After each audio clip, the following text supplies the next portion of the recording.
how to survive because he's got 1 minute and 8 seconds left. Oh, and that's it. Boxing Smart Money says George Foreman's comeback is a fraud. Now he's conning himself. He cannot separate the fantasy and the reality. As a matter of fact, that exhibition. He could crush any opponent in a matter of seconds. A punch no guard could stop, and a charisma that made millions adore him. As the left hand goes to the side of his head, a right uppercut, a left jab, and Foreman is all over Joe Frazier. Frazier is down again. And then he simply vanished for 10 whole years. Today, the story of the most sensational comeback in boxing history. That is not a fact, what you're saying. The fact is, I can become heavyweight champion of the world if I want to at any age. The story of how George Foreman proved that the impossible is possible. The record he set back then still stands to this day. More than Dundee would want. He's open. There's a shot.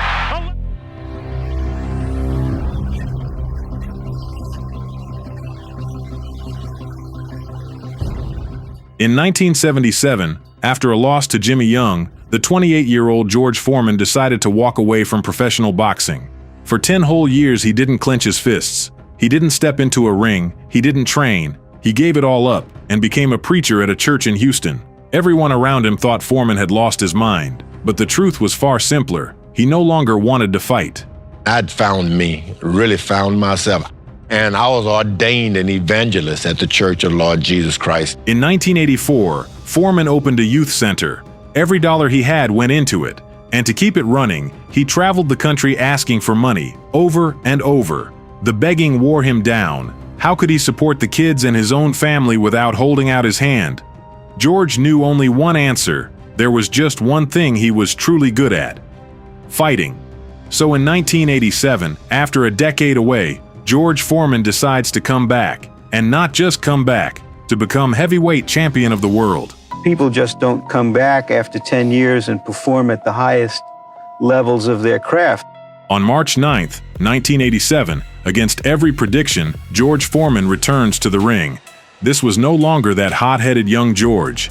He shaved his head bald, put on weight, tightened up his defense, and started boxing smoother, more calculated. He smiled more, and he started from the very bottom, back at the end of the line, like a rookie. His first opponent after the layoff was Steve Zowski.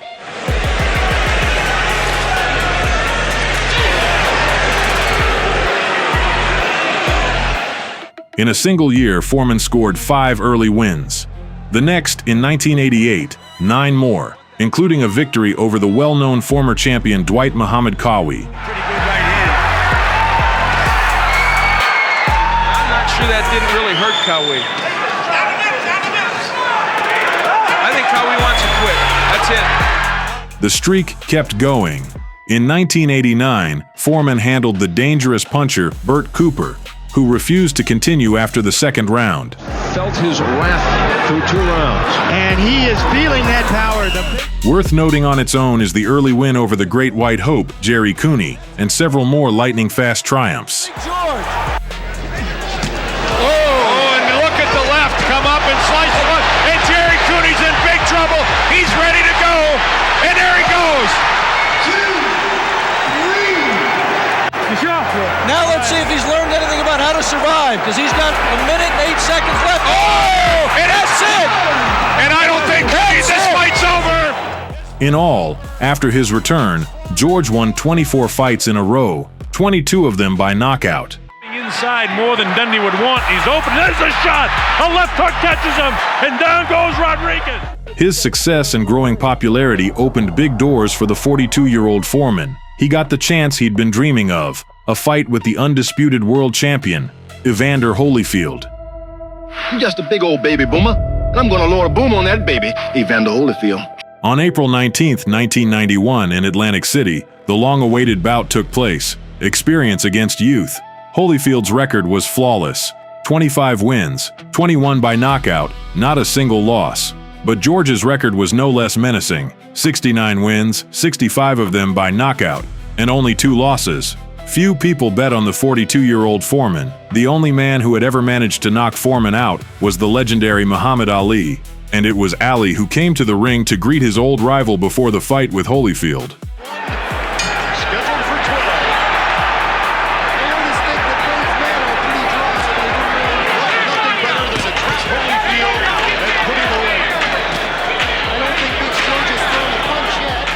The bout went into power mode from the start.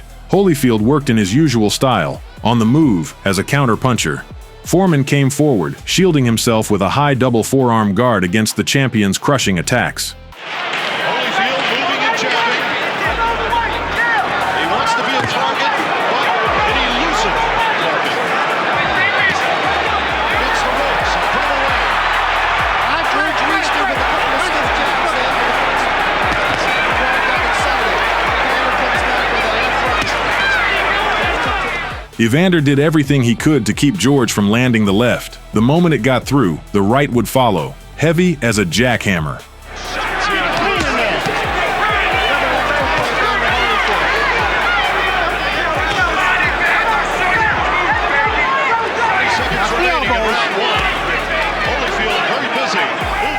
In a single round, Foreman absorbed about 15 clean shots from the champion. That insane stretch came to an end, and George was still standing.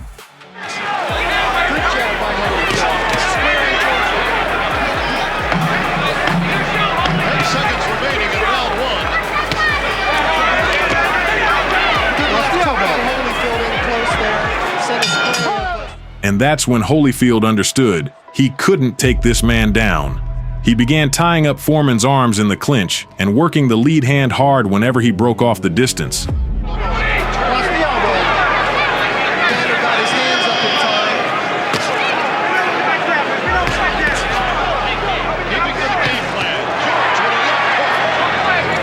Holyfield's first defense of the undisputed heavyweight title. Watch the hands, watch the hands.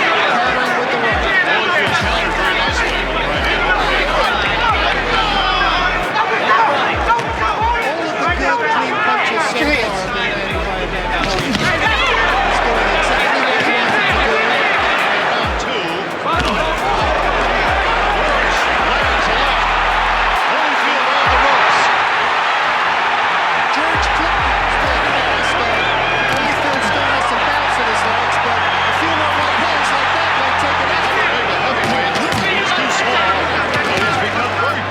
Round after round, it turned into a war of attrition. Holyfield poured out combination after combination, fast, clean, textbook. But every time the crowd waited for the old man to fold, he didn't. He kept walking forward, always forward, as if he didn't feel the punches at all.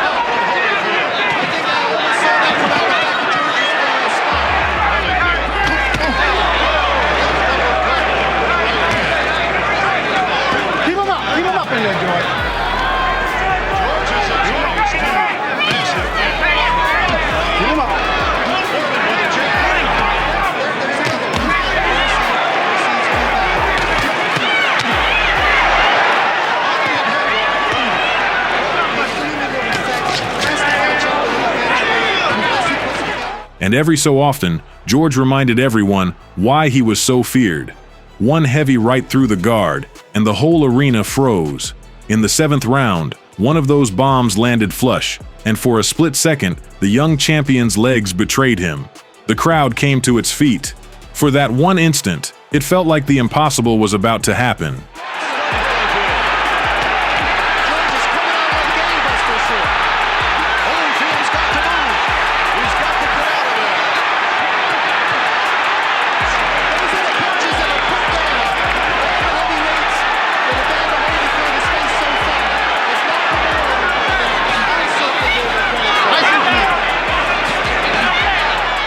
But Holyfield held on. He gathered himself, tightened up, and went back to work. Smarter now, more careful. He knew one clean shot from George could end everything in a heartbeat.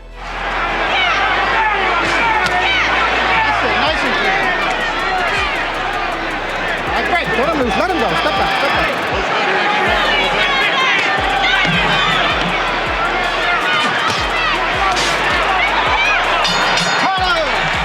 The rounds ticked by. The pace never dropped.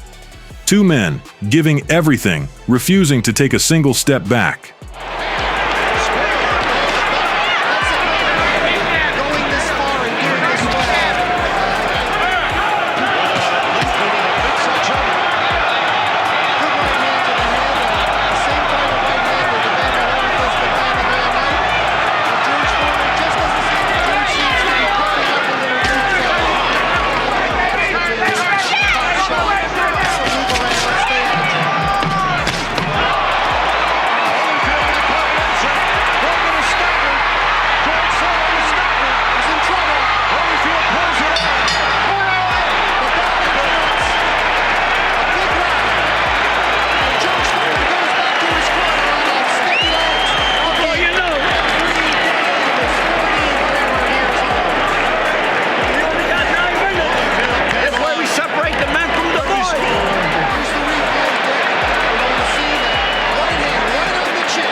By the later rounds, Foreman was exhausted, his arms heavy. But he kept coming, hunting for that one punch that could rewrite boxing history.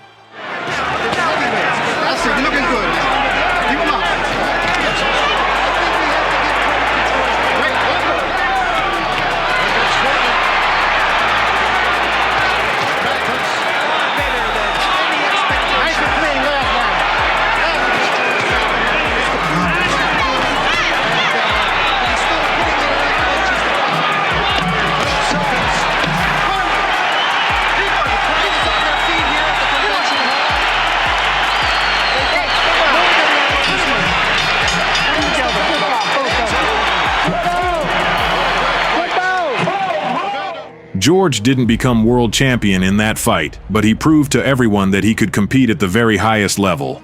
Despite the loss, Big George stunned everyone with his superb condition, and with the fact that he lasted the whole fight, losing only on points. After the bout he said, "Even at 42, you can chase your goals." Foreman lost the fight, but he gained something far more valuable. He won the hearts of the crowd. George Foreman continues to stalk Pierre Coetzer.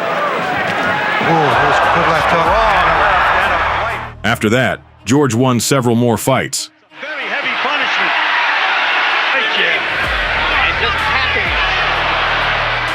And in 1993, he stepped into the ring against a young, hard-hitting star, Tommy Morrison. Down rule to be wiped out for this bout. Foreman complained about referee Mills. Perhaps he knows something that we don't. Do you think there's any chance that Morrison can be effective backing up? Not as effective as he is coming forward. The commission stuck to its guns and its favorite referee, Lane, for the bout. Most of the early action. This time, George ran into his own strategy turned against him. Morrison didn't stand and trade, he moved. Constantly on his feet, circling, never staying in one spot long enough to get caught. He'd dart in, snap off a short, accurate combination, and slip right back out before George could load up that heavy right. More liberally than is normally the case of the punch in these early exchanges. George Foreman not yet started with the jab. Right hand to the body. Right hand by Morrison. Busier and who seems to be beating George to the punch. Now Morrison makes Foreman back up with the left hook and throws a right hand to the body. This is the left hook. Right hand over the top. George Foreman with the right hand up, very left hook conscious, was open to that right hand. Maybe George is surprised by how busy Morrison is. He tends to make opponents woozy sometimes with what appear to be glancing. Morrison comes back with two right hands. Both were glancing blows. Foreman lands the jab. That was the most effective blow so far for Foreman, and Morrison answers with a left hook and a right hand and another left hook. Foreman kept coming forward, hunting for the one punch that could end it all. But this time, there was no one in front of him to hit, only a moving target that refused to trade. Hands and gets winded. The left hand landed inside for Foreman. Morrison was wild with the answering left hook. Now a left and a right for Morrison. It's the left hook. There is a mouse under the left eye of Tommy Morrison. Jab that time. Low blow for Foreman. walking to his right, trying to keep George from setting up to throw the jab.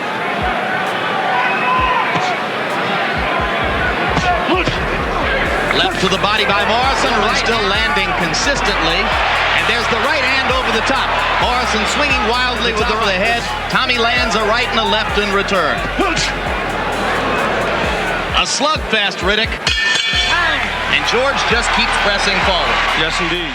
Round after round, Morrison outworked him, piling up points with speed George simply couldn't match. Heard Foreman saying to Angelo, with the way things are going, Riddick. I think at this time the tide is about to turn. I see Tommy being winded, and he's loading up with everything at this point. Tommy seems to be getting a little anxious and trying for nothing Still but be at his best in the late rounds? I would like to think so.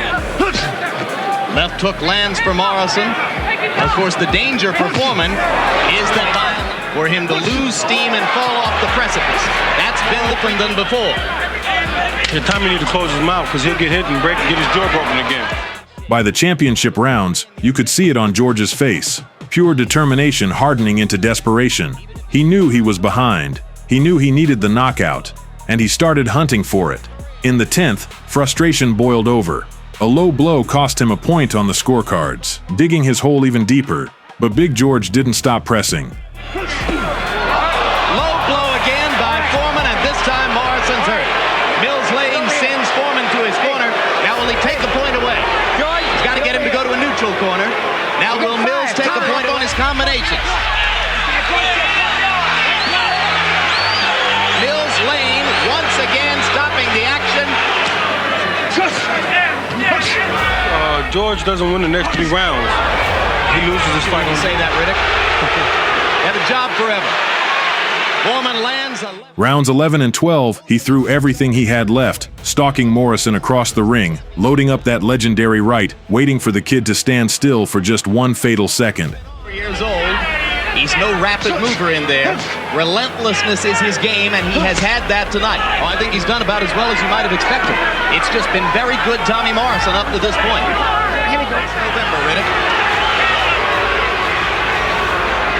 I think Tommy is very... That second never came. Morrison kept circling, kept sticking that jab, kept slipping out of range the instant George set his feet. Later, Foreman admitted it himself. I almost started to knock him out, but the kid's gone 12 rounds.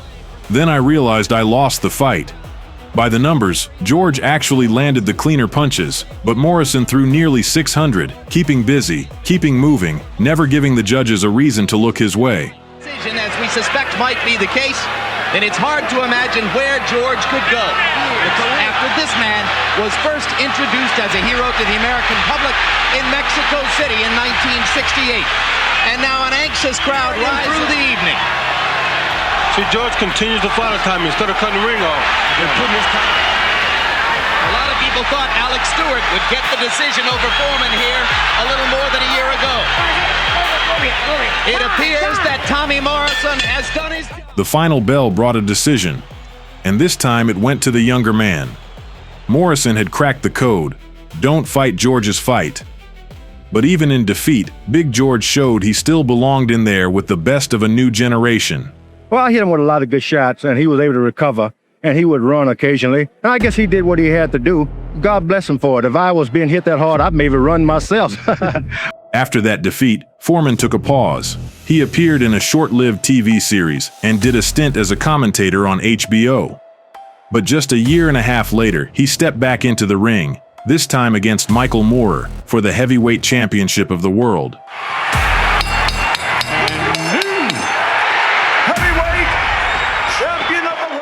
Moorer was the favorite. The age gap between the fighters was just shy of 19 years. Many didn't even want Foreman to take the fight.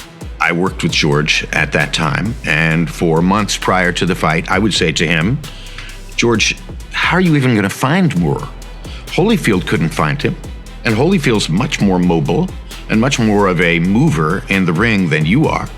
And, this guy's a southpaw, doesn't move in a conventional way.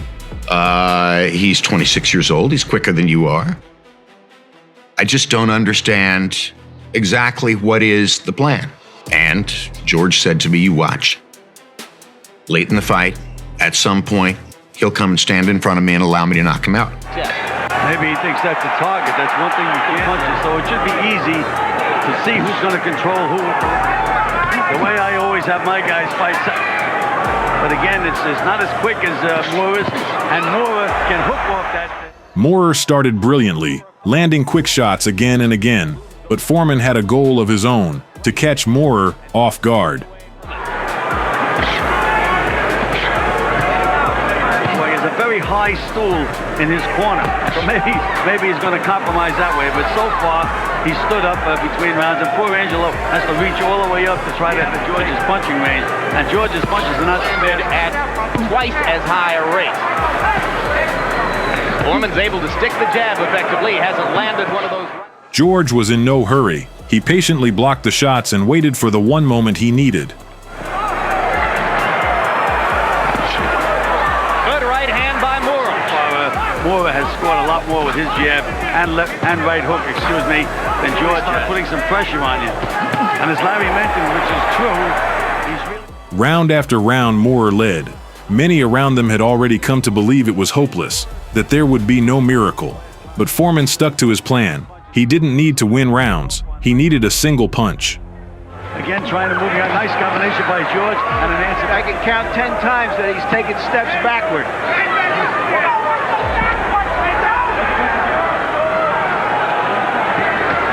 Amazing, Gil. I watched George Foreman for 25 years. Second round. In round 4. The fight I had even. The round I had even. In round 4.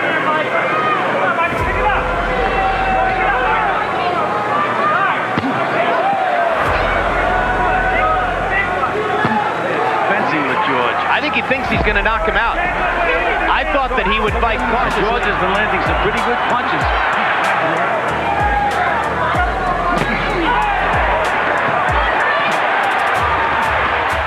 By the 9th round, it was finally clear. Only a knockout could save Foreman.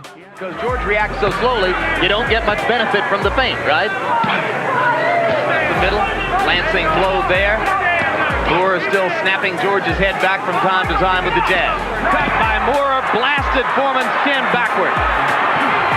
And George makes it out of the round that bedeviled him in Zaire 20 years. And then, after all the talk, after all his predictions, in the 10th round, Big George threw a devastating right. Moorer crashed to the canvas and could no longer beat the count of 10. In a young man's game. But look at that competitive spirit. Landing for Foreman. He's had a pretty good round here in number 10. Again, Atlas didn't count the Atlas. Here we go again with the Atlas. Michael Moore is down. Goes Moore on a right hand. An unbelievably close-in right hand shot. 4, 6, 7, 8, 9, 10. It happened. It happened.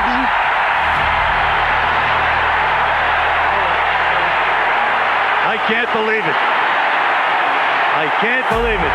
Here's a guy I said was a clubber. It was the first defeat of Michael Moorer's professional career, and the triumph of the 45-year-old George Foreman. He reclaimed the title he had lost 20 years earlier. George took home the Comeback of the Year and Knockout of the Year awards, and he became the oldest heavyweight champion of the world in history. His record still stands to this day. Everything he had repeated for months came true. Critics said Foreman was too old for boxing, that his comeback was a reckless risk. But George didn't hear them. He was so sure of himself that he risked it all to win back the world title. And he won it back. For countless boxers, George Foreman became an inspiration and living proof. The impossible is possible. He showed that age is not a verdict, and that hard work and persistence are, sooner or later, always rewarded.